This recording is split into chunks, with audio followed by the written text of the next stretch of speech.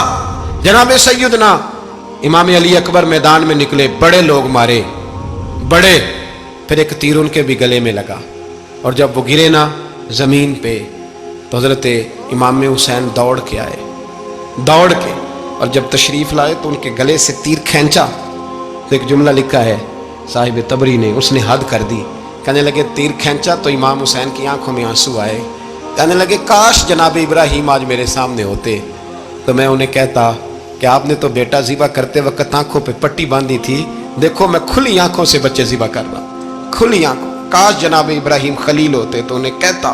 جناب علی اکبر بھی شہید ہوئے۔ حضرت علی اصغر کو تو اچانک اٹھایا تھا امام حسین، باہر نکلے تو گردن پہ تیر لگا تو 6 مہینے کا بچہ وہ بھی شہید ہوا، خون اچھالا آسمان کی طرف تو کہا مولا دیکھ لے میں نے 6 مہینے والا بھی نہیں بچایا، وہ بھی دے دیا ہے۔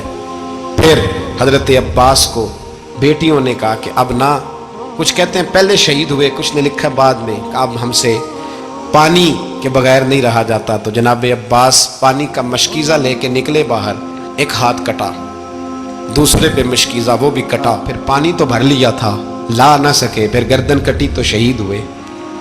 بچوں کی بھی شہادت ہوئی، پر جب ان کا لاشا اٹھایا تو امام حسین کہنے لگے مولا اب نہ حسین کی کمر کمزور ہو گئی ہے، اب کمزور ہو، اور بھائی ایک میت ہو جائے تو 4-5 دن تو پوری آنکھیں نہیں کھلتی، کیسا جری خاندان ہے۔ تھوڑی دیر گزری تو امام علی مقام نے پٹکا باندھا، سر پہ دستار باندھی، مولا علی کی تلوار پکڑی، نبی پاک کا امامہ باندھا اور گھوڑے پہ سوار ہوئے تو کہنے لگے زینب گھر تیرے حوالے اور میں اللہ کے حوالے، گھر تیرے حوالے اور میں، اور پھر امام حسین نکلے، امام علی مقام نکلے۔ راوی کہتے ہیں کہ یہ جلوہ پہلے بھی بڑے سونے تھے پر آج جو رنگ دیکھا وہ کبھی نہیں دیکھا، کیا انداز تھا، جدھر جاتے نعرہ لگاتے تو حد ہو جاتی، اتنے لوگ امام حسین نے کاٹے، اتنے کاٹے، پھر واپس پلٹ کے آئے اور کہنے لگے زینب ذرا پردے کے پیچھے سے دیکھ تو صحیح میری بہن، ان بزدلوں کو جرت ہی نہیں ہو رہی حسین کے مقابلے میں آنے، ایک دوسرے کو دھکا دیتے، تو جا تو جا، پھر اکٹھے وار ہوئے۔ یہ کون ہے کٹا ہوا، لباس ہے پھٹا ہوا، یہ بال یقین حسین ہے، نبی کا نور عین ہے۔ پھر چاروں جانب سے تیر برسے تو امام علی مقام چونکہ نماز کا وقت ہو گیا تھا، اترے گھوڑے سے، خون بہ رہا تھا، گرم ترین ریت سے تیمم کیا، سر سجدے میں رکھا، اور جب شمر آپ کی گردن کاٹنے لگا تو کہنے لگے ٹھہر جا ذرا رب سے ایک بات کر لینے دے، اور پھر بولے امام حسین، کہنے لگے مالک تو اب بتا کہ حسین سے راضی ہے کہ ناراض ہے، تو بتا۔ تو پھر ایک آواز آئی، یا ایتھا النفس مطمئنہ ارجعی الی ربک راضیۃ مرضیہ، فرمایا نفس مطمئنہ واپس آ جا، تو اللہ سے راضی ہے، اللہ تجھ سے راضی۔ امام حسین وہاں شہید ہو گئے۔ اب یہ قافلہ امام حسین کا سر کاٹ، ذرا دیکھنا غور کرنا، سر کاٹ کے نیزے پہ رکھا ہے، جسم کربلا میں پڑا ہے، عورتوں کو گھوڑوں پہ بٹھا کے لے جایا گیا یزید کے دربار میں۔ یزید پہلے عبید اللہ ابن زیاد نے بدتمیزی کی، پھر یزید نے کی۔ سعودی عرب کا ایک مولوی بول رہا تھا، سعودی عرب کا، ان سے بھی بڑا عشق ہے. جس نے تقریر سننی ہو میرے پاس ہے. ہمیں لوگ مشورے دیتے ہیں کہ جو یزید کو اچھا کہے اور حسین کو باغی کہے اس کو ہم امام مان لیں. اس بے شرم بے حیا کو جو نبی پاک کے گھرانے کے بارے میں بکے اسے امام. سعودی عرب میں مسجد نبی میں درس دینے والا جس نے تقریر سننی ہو میرے پاس ہے. وہ کہتا ہے یزید تو بڑا اچھا آدمی تھا, اس نے تو بڑی خدمت کی. تو میں نے اسے کہا رشتہ داری کر لیا یزید کے ساتھ, قریب ہو جا. شرم نہیں آتی؟ آج بھی نبی پاک کا دل دکھاتے ہو, حیا نہیں آتی, خیال نہیں آتا. اور لوگ گھر میں بیٹھ کے باتیں کرتے ہیں, کہتے ہیں جی جو بیت اللہ میں ہو وہ بھی برا ہو سکتا ہے. بیت اللہ میں تو 360 بت بھی تھے, وہ اچھے تھے. مدینے میں تو 360 منافق بھی رہے, پوری سورہ منافقون نازل ہوئی, وہ اچھے تھے. عجیب تماشا بنا دیا لوگوں نے مذہب کا. وہ آج بکرا ہے. آج میرے پاس ویڈیو آئی ہے, کہتا ہے یزید نے تو بڑی خدمت, تو عبید اللہ ابن زیاد نے قتل کیا. بے شرمو, اگر عبید اللہ ابن زیاد نے بھی قتل کیا تھا تو حکومت کس کی تھی؟ بولیں, بول کے بتائیں. تو پھر یزید نے عبید اللہ ابن زیاد کو سزا کیوں نہیں دی, بلکہ ایک جگہ 2 گورنریاں دی اس کو؟ یہ حال کیا.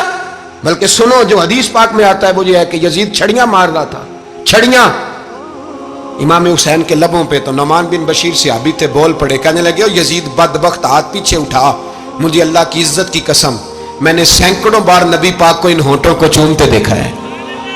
حضرت جناب زینب عورتوں کے مجمع میں پیچھے ہو کے بیٹھی ہیں. یزید کے پاس جب پہنچا لشکر تو یزید کہنے لگا دیکھو اللہ نے مجھے عزت دی اور میرے مخالفوں کا کیا حال ہوا.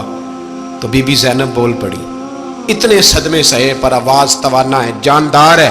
حضرت سیدہ زینب نے جب سنا نا کہ یہ کہہ رہا ہے کہ مجھے اللہ نے عزت دی, تو جناب زینب بولی. نعمان بن بشیر کہتے ہیں بی بی بولی, اتنے صدمے ہیں پر جناب زینب بولی اللہ اکبر. اس انداز میں بولی کہ پہلے قرآن مجید کی آیت پڑھی, کہنے لگی وَتُعِزُّ مَن تَشَاءُ وَتُذِلُّ مَن تَشَاءُ بِيَدِكَ الْخَيْرُ إِنَّكَ عَلَىٰ كُلِّ شَيْءٍ قَدِيرٌ. اور پھر کہنے لگی یزید تو بکتا ہے, کہتا ہے کہ تو عزت والا ہو گیا, یہ تیری حکومت ہے, 4 دن گزرنے دے, تجھ پہ کوئی لعنت بھی نہیں برسائے گا, اور میرے بھائی کا قیامت تک ممبروں میں اور خطبوں میں ذکر ہوا کرے گا, وقت گزرنے دے. جب جناب بی بی زینب بول رہی تھی تو حضور کے ایک نابینا صحابی پاس بیٹھے تھے. جناب نعمان بن بشیر کا ہاتھ ہلایا, ہلا کے کہنے لگے کیا علی آ گئے؟